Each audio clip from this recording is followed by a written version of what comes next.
پاکستان کے ساتھ ہماری محبت کا رشتہ لازوال ہے، اس لیے کہ اس پاکستان کو ہمارے بزرگوں نے بنایا۔ کچھ لوگ کرائے کے مکان میں رہ رہے ہوتے ہیں اور کچھ لوگ اپنا بنا کے گھر رہ رہے ہوتے ہیں۔ تو جو کرائے کے مکان میں رہ رہے ہوتے ہیں تو وہ مکان کے ساتھ جو سلوک کرتے ہیں وہ کسی سے مخفی نہیں ہوتا۔ کچھ لوگ پاکستان میں رہ رہے ہیں لیکن وہ کرائے کا مکان سمجھ کے رہ رہے ہیں، اور ہم اس وطن میں رہ رہے ہیں اس لیے کہ ہمارے بزرگوں نے اس کی بنیادیں کھودی، اس میں خون ڈالا، اس کے اندر جو ہے وہ تعمیر کے مراحل سارے طے کیے۔ اس لیے یہ پاکستان ہمارے بزرگوں کی محنتوں کا ثمر ہے، اور پاکستان کو تھوڑی سی بھی آنچ آنے لگتی ہے تو ہم بے چین ہو جاتے ہیں، اس لیے کہ یہ پاکستان ہمارے اسلاف نے بنایا۔ کاش کہ اس وقت جو سیاسی جنگ و جدل کا ماحول ہے یہ سمجھ جائیں کہ یہ پاکستان کتنے جتن سے اور کتنی محنتوں سے بنایا۔ کون سمجھائے یہ اہل سیاست کو ریاض، گھر شکستہ سہی اپنا تو ہے۔ یہ اپنا گھر ہے ہمارا، ہمارے بزرگوں نے اس کو خون دے کے 10 لاکھ شہیدوں کا خون پاکستان کی بنیادوں میں پڑا ہے۔ 1 کروڑ سے زائد لوگوں نے ہجرت کر کے جو ہے وہ اس ملک کو قربانی دے کر کے جو ہے اس ملک کی آبیاری کی ہے۔ 50,000 خواتین کی عصمت لٹی۔ وہ منظر کتنا دردناک تھا کہ جب سکھ جو ہے وہ آگے بڑھ کے کسی عورت پہ حملہ آور ہوتے اور وہ اپنی عزت بچانے کے لیے کنویں میں چھلانگ لگا دیتے۔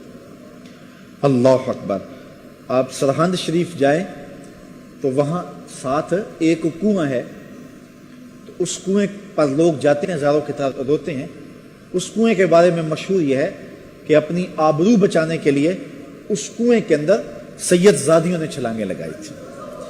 تو یہ پاکستان ایسے تو نہیں بنا ہے، یہ پاکستان یوں ہی تو مارز وجود میں نہیں آ گیا تھا۔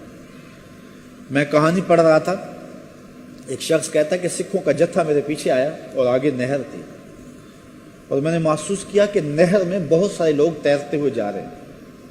تو میں نے بھی ایک لکڑی پکڑی اور اس لکڑی کو پکڑ کے نہر میں چھلانگ لگا دی تاکہ میں بھی اس کے سہارے جو ہے وہ آگے چلا جاؤں۔ تو کہتے ہیں کہ میں نے جب چھلانگ لگائی تو چاروں جانب لوگوں کا ہجوم تھا، اور میں نے کہا کتنے لوگ اس طرح میری طرح جان بچا رہے ہیں، لیکن جب میں نے دائیں بائیں جو ہے دیکھا تو میرے علاوہ ساری لاشیں ہی تیر رہی تھی۔ اتنے لوگوں نے خون دیا، اتنے لوگوں نے خون دیا۔ تو پاکستان اس لیے ہمارے بزرگوں نے نہیں بنایا تھا کہ بن جائے نشیمن تو کوئی آگ لگا دے۔ تقدیر نے اس لیے تنکے نہیں چنوائے تھے۔ اس پاکستان کی بنیادوں کے اندر لہو ہے، خون ہے۔ میرے والد گرامی رحمۃ اللہ تعالی علیہ جب 14 اگست آتا تھا تو آپ اللہ کا شکر بھی ادا کرتے تھے، پاکستان کے لیے دعائیں بھی مانگتے تھے، لیکن میں نے دیکھا کہ ان کی آنکھوں میں آنسو اس دن زیادہ ہوتے تھے، ان کو وہ مناظر یاد آتے تھے۔ بلکہ مجھے فرمایا کرتے تھے ہر 14 اگست کو شام کو ہم ان کے دائیں بائیں بیٹھ جاتے اور وہ پاکستان بننے کے حالات ہمارے سامنے رکھتے۔ تو ایک مرتبہ ہمارے گھر میں ایک خاتون تشریف لائیں، تو بڑی گرم جوشی کے ساتھ بزرگوں نے اس کو بٹھایا، استقبال کیا۔ تو بعد میں ہم نے پوچھا تو فرمانے لگے کہ یہ خاتون وہ ہے کہ اللہ نے مجھے سعادت دی کہ اس کی زندگی میں نے بچائی تھی۔ کہا کہ اس خاتون کے پیچھے سکھ جوان دوڑے اور یہ مکان کی چھت پہ چڑھ گئے، اور سکھ پیچھا کرتے ہوئے وہاں پہنچے تو اس نے گلی میں چھلانگ لگا دی، تو اس کی ٹانگیں ٹوٹ گئیں۔ فرماتے میری والدہ بیمار تھی اور بوڑھی تھی، میں ان کو کندھوں پہ اٹھا کر کے گلی سے نکل رہا تھا تو یہ راستے میں رو رہی تھی، اور مجھے کہنے لگی کہ پاجی میرا کی بنے گا؟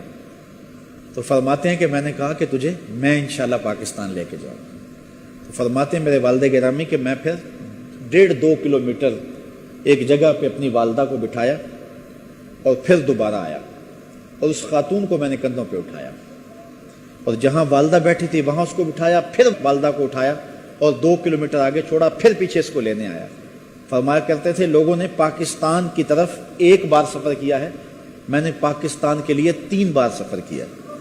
1 بار جاتا تھا، پھر آتا تھا، پھر آتا تھا، اور اس طرح جو ہے وہ پاکستان اس خاتون کو میں نے پہنچایا۔ اور وہ بہت زیادہ تشکر کے جذبات تھے اور ماضی کی یادوں کا ذکر ہو رہا تھا۔ تو کتنے دکھوں کے ساتھ 50,000 خواتین جو ہیں وہ ان کی قسمتیں پامال ہوئیں، اور لاکھوں لوگوں نے اس پاکستان کی بنیاد کے اندر اپنا لہو ڈالا۔